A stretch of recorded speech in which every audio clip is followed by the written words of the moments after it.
കൂടുതലും എൻ്റെ അടുത്ത് സംസാരിച്ചിരിക്കുന്നത് ഗൾഫിലുള്ള ഏരിയയിലുള്ള കുറേ ആൾക്കാരാണ്. അപ്പം ഇതുപോലെ ശ്രീലങ്ക അങ്ങനെയൊന്നും എൻ്റെ അടുത്ത് സംസാരിച്ചിട്ടില്ല. കമന്റ് സെക്ഷനിൽ ശ്രീലങ്കയിൽ ലവ് ഫ്രം ശ്രീലങ്ക എന്ന് വരെ. എനിക്കെന്നാ ആ പാട്ടിനോട് ആയിരിക്കും കൂടുതലും, നമ്മളതിൽ അഭിനയിച്ചുകൊണ്ട് നമ്മളോടും ഇഷ്ടം. അതിലുപരി ആ പാട്ട് ഇപ്പോഴും ആൾക്കാർക്ക് ഭയങ്കര ഇഷ്ടമാണ്.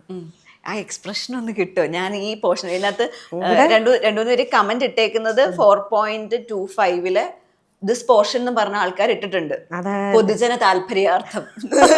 നമുക്ക് അത് ഇട്ടോക്കാം. നമ്മൾ ആ ഫാത്തിമേനെ കാണാൻ പോവുകയാണ് ഗൈസ്. ഓക്കെ അല്ലേ? Ready ready.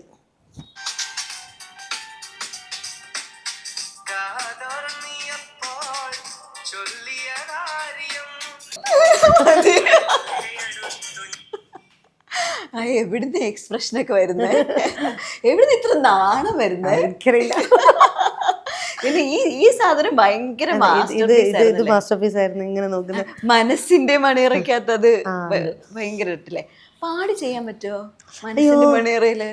അല്ല, എനിക്ക് അത്ര പാട്ട് ഭയങ്കര റിസ്ക്കാ. ഞാൻ കേട്ടതിനകത്ത് പാട്ട് പാടാൻ പാടുവോ? അല്ല, പാട്ട് നമ്മള് ചെറുതായിട്ട് മൂളിപ്പാട്ടൊക്കെ പാടും, അങ്ങനെയൊക്കെ പാടും. ഏതെങ്കിലും സ്വന്തം പാട്ട് പാടി ഒരു എക്സ്പ്രഷൻ ഇട്ടൊന്ന് കാണാൻ പറ്റുമോ? Okay ready. ഒരു പൂ തന്നാൽ നീ എൻ്റെ കൂടെ പോരുമോ,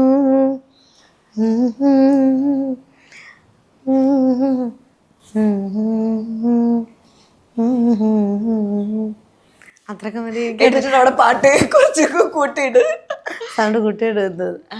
എന്താ അല്ലേ ഇപ്പൊ ആ സമയത്ത് ഈ എക്സ്പ്രഷൻ അല്ലെങ്കിൽ ഈ തട്ടമിട്ട് അതൊന്ന് കാണാൻ വേണ്ടിയിട്ട് ആൾക്കാരൊക്കെ ഭയങ്കര ക്യൂരിയസ് ആയിട്ട് നിന്നിട്ടുണ്ട്.